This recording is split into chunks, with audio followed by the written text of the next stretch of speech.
Another Cine camera, but a Cine camera which was incredibly popular in the 1950s, and this camera would have set you back about £70–80, so several hundreds of pounds in today's terms. But it's a quality camera made by the company called Bolex of Switzerland. They made several models. This was a basic model, came out in I think about 1953. This is a C8. A B8 has 2 lenses and the D8 has 3 lenses on a turret.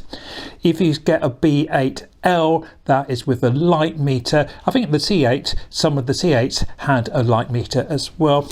You get this lovely leather finish. You normally get a nice lens.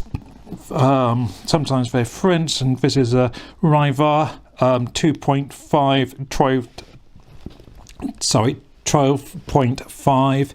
The little thread, this thread is called a Bolex D mount. The C mount was used for their 16mm cameras, and this is a D mount. You can get some adapters. There's sometimes the mirrorless cameras which you can use these on with adapters.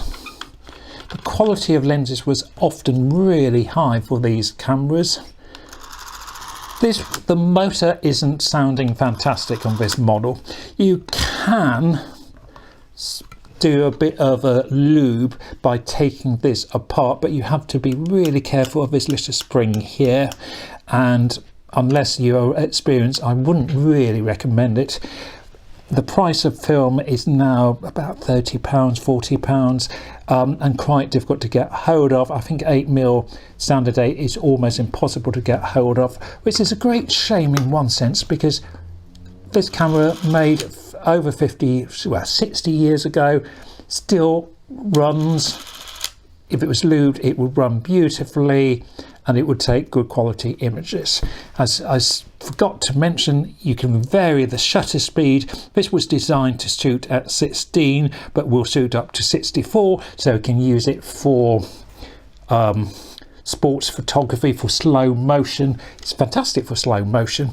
And the other thing it was excellent for, this little bit here, that revealed the remote, the cable, and if you put it on the top switch there, that was for single frame, and these were great for animation. They would focus quite closely. Some of these lenses would focus up to a foot, so you could focus really, as I said, be quite close to the subject. You just had to watch that you were in the center of the subject. The feel of these cameras is really nice. This is equivalent to the Leica in quality. This is like a film Leica, if that makes sense. As I said, high quality company. Bolex was a fantastic company, made fantastic cameras, which to this day still have that aim of quality, that feel of quality.